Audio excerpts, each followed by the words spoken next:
Assalamualaikum warahmatullahi wabarakatuh. Berjumpa kembali di channel Scholarship Hunter. Kali ini masih dalam tema berangkat haji dari Jepang.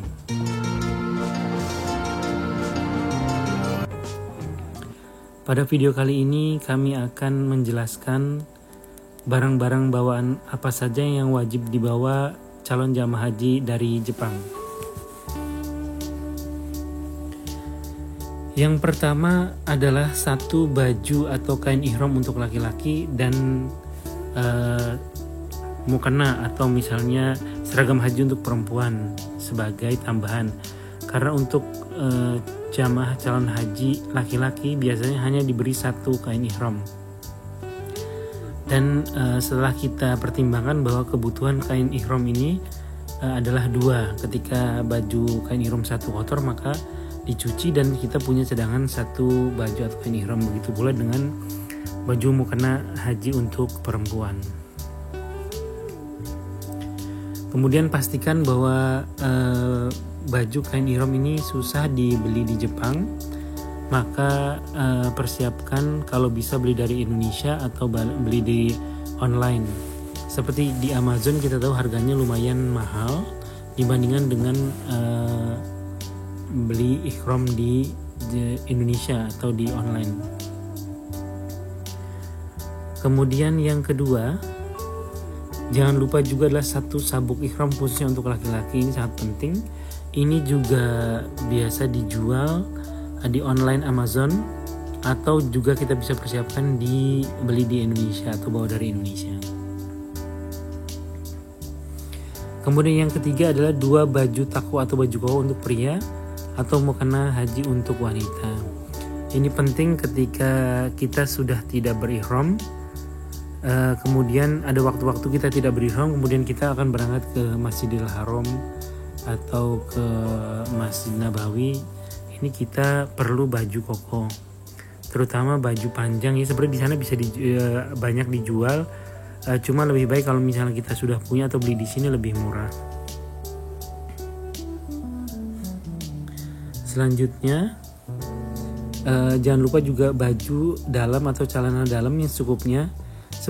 Sebenarnya kita bisa cuci di sana, cuma pastikan ada waktu-waktu yang kita perlu memakai baju-baju seperti ini. Ketika baju ihram memang kita tidak perlu baju dalam dan celana dalam, tetapi misal kita rombongan kita diajak jalan-jalan di sekitar Mekah, di sekitar Madinah, nah kita perlu baju.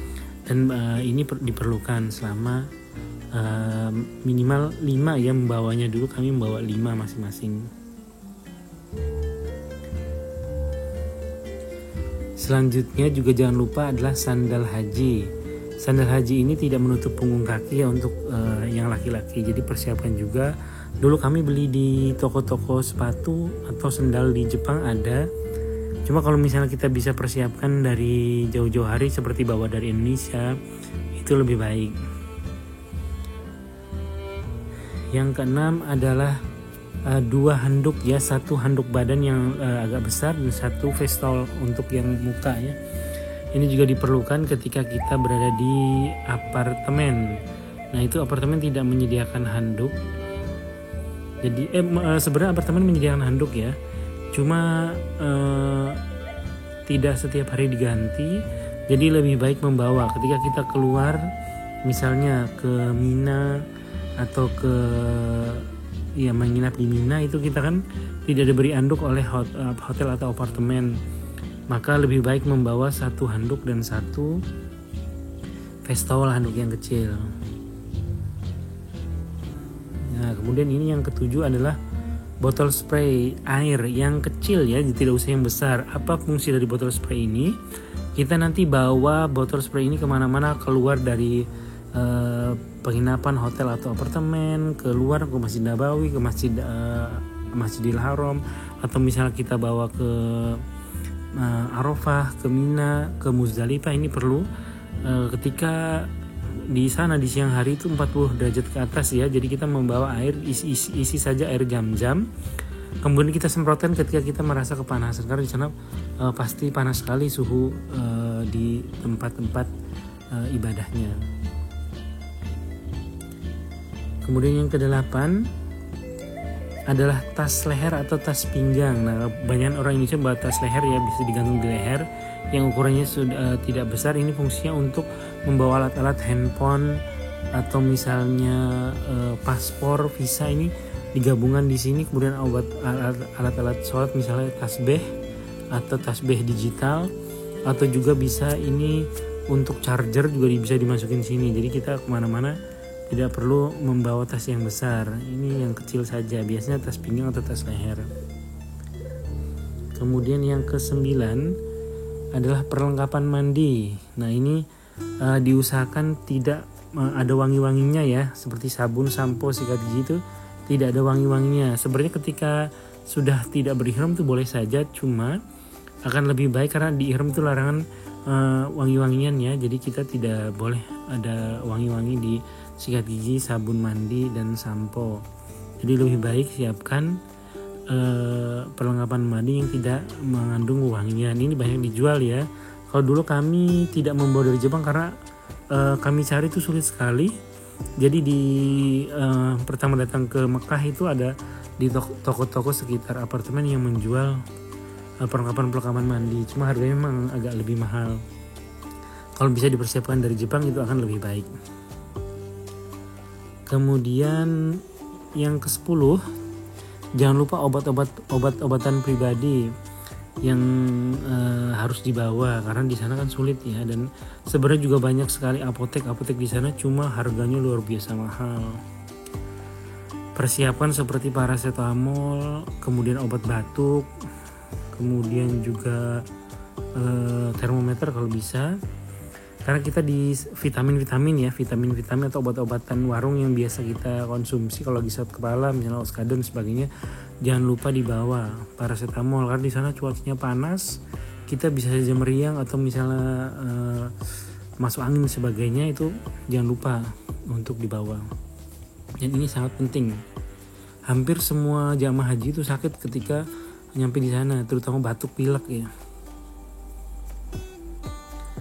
Kemudian ke-11 yaitu perlengkapan mencuci dan menjemur. Nah ini penting sekali. Sebenarnya di sana juga ada laundry tapi harganya luar biasa mahal per baju dihitungnya ya. Jadi lebih baik ya hampir semua, bukan hanya jamaah Indonesia, jamaah negara-negara lain juga mereka sudah mempersiapkan seperti tambang dan jepitan baju. Nah ini tambang itu biasanya nanti dipasang di atap hotel atau atap apartemen. Mereka menyediakan atap yang untuk menjemur biasanya. Dan supaya tidak tertukar dengan yang lain, biasanya kita menggunakan tambang sendiri, kemudian juga jepitan sendiri. Ke-12 adalah payung lipat. Nah ini pastikan kita membawa payung karena di sana akan panas sekali. Ketika kita keluar jalan-jalan dan sebagainya, kita memerlukan payung. Jangan lupa membawa payung dan simpan di dalam tas pinggang atau tas leher ya. Cari ukuran yang kecil yang bisa efisien di tempat. Ke-13 adalah tas kresek atau tas plastik ya. Ini bawa saja 10 ukuran yang besar dan 10 ukuran yang sedang. Ini untuk apa? Untuk kalau misalnya kita ada baju kotor, sebelum dicuci kita kumpulkan dulu kan biasanya. Nah dimasukkan ke dalam plastik yang besar. Kemudian jika kemana-mana kita membawa sandal, kan misal ke Masjidil Haram itu ada tempat penyimpanan sandal, tapi itu sangat jauh, biasanya kita bawa sampai ke pelataran masjidnya. Nah itu kita masuk ke masjid dengan membawa plastik, dengan sandalnya dimasukkan ke dalam plastik. Kemudian juga sampah di apartemen atau hotel, kadang sampah-sampah itu kok penuh karena banyak sekali jamaah itu, para pembersihnya jarang sekali mengambil atau tidak setiap hari mengambil. Maka untuk persiapan sampahnya ini masukkan dalam plastik ini. Jadi 10 atau 20 masing-masing itu kan tidak terlalu makan banyak tempat ya untuk plastik kresek ini. Kemudian yang 14 adalah bantal leher dan atau diusahakan itu yang udara ya. Sebenarnya udara juga tidak apa-apa, ini banyak sekali fungsinya. Satu di pesawat, kemudian juga kita nanti di di Mina itu kan perlu juga untuk tidur di Muzdalifah, tidur malam di sana. Walaupun ada misalnya kita bawa sleeping bag, tapi diperlukan bantal seperti ini supaya tidurnya jadi lebih nyaman. Ini sangat berguna, dan jangan lupa untuk membawa bantal leher ini. Kemudian ke-15, sleeping bag. Ini sebenarnya fungsinya cuma satu saja, untuk tidur bermalam di satu malam di Muzdalifah. Sebenarnya kalau untuk jamaah-jamaah reguler, biasa di tenda Mina juga hanya disediakan karpet. Jadi kalau membawa sleeping bag ini sangat berguna. Untuk jamaah Jepang biasanya dikumpulkan dengan jamaah-jamaah yang 1H+ atau furoda, jadi kita sudah dapat kasur lipat untuk tidur. Tapi sleeping bag ini digunakan untuk bermalam di Muzdalifah, dan kebanyakan dari jamaah ketika sampai di Muzdalifah menggelar sleeping bag ini, setelah selesai maka akan dibuang karena memakan banyak tempat dan lumayan bau-baunya ya. Jadi setelah Muzdalifah selesai dibuang. Kemudian ke-16, ini adalah tempat minum atau tumbler. Ukurannya kecil atau sedang saja, nggak terlalu besar, karena kini kita akan bawa kemana-mana, jalan kemana-mana kita kehausan, kita isikan saja air zam-zam, jadi kemana-mana kita bisa minum air zam-zam.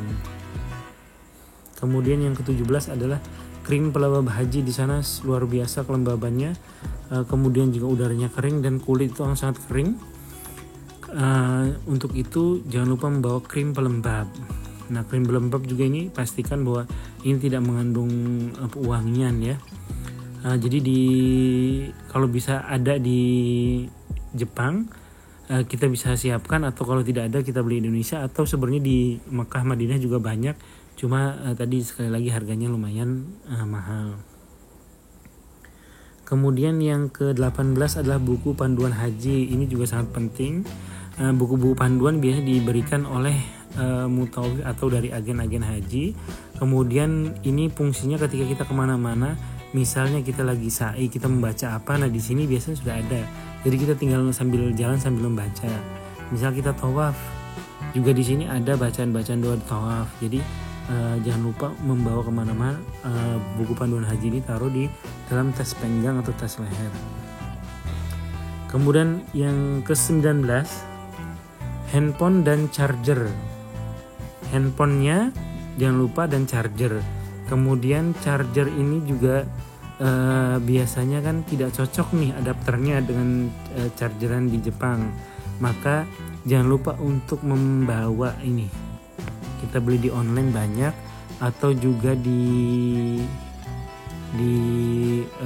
Mekah Madinah juga ada yang jual, cuma harganya juga lumayan mahal. Jadi lebih baik beli di Jepang atau beli di Indonesia. Sebenarnya teman-teman juga di rombongan haji akan banyak membawa beginian ya, akan saling meminjamkan, tapi alangkah baiknya untuk mempersiapkan sendiri, jadi tidak mengganggu kenyamanan jamaah haji lain. Yang ke-20, sajadah dan tasbih. Nah ini penting karena kita ke masjid misalnya membawa sajadah dan tasbih, kemana-mana akan menggunakan tasbih dan sajadah ini.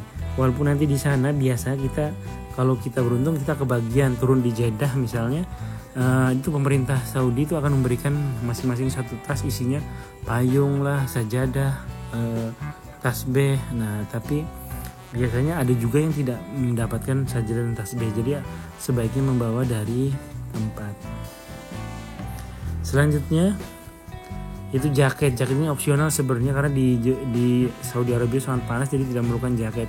Tapi ketika kita pergi berangkat pulang lewat menaiki pesawat, nah kita perlu jaket. Walaupun di sana ada selimut, tapi lebih baik menggunakan jaket. Jadi fungsinya hanya di pesawat ini jaket ini. Dan yang terakhir adalah pakaian jalan-jalan. Biasa ada bawa batik, ada baju-baju yang koko dan sebagainya, baju kasual lah ya. Biasanya kalau jamaah haji Indonesia itu diberikan 2 pasang batik ya. Nah kita di Jepang kita bawa sendiri batik sama baju jalan-jalan misalnya, minimal 2 pasang ya, untuk atasan sama bawahan. Karena misalnya kita ke jalan-jalan, misalnya ke Jabal Nur, biasa kita diajak jalan-jalan ke kebun kurma dan sebagainya. Nah itu kita perlu pakai baju-baju kasual. Nah ini kita sudah rangkum 22 perlengkapan yang harus kita bawa. Nah alangkah baiknya setiap jamaah itu sudah persiapkan checklist barang bawaan untuk haji ini. Nah kami persiapan sudah begini. Yaitu dari baju ihram, sabuk ihram sampai dengan ke baju pakaian jalan dan batik. Ini jumlahnya, kemudian di checklist kalau misalnya kita sudah, kita checklist, kalau belum cari misalnya, terus sampai ke bawah ya. Nah ini jangan lupa untuk membuat checklist seperti ini supaya tidak ada barang yang tertinggal dan barang-barang sudah benar-benar sudah terlist dan dibawa ketika akan berangkat dari Jepang. Oke, sampai di sini untuk video kali ini. Kita akan share video-video lain tentang keberangkatan haji dari Jepang dengan video-video lainnya. Terima kasih atas perhatiannya. Wassalamualaikum warahmatullahi wabarakatuh.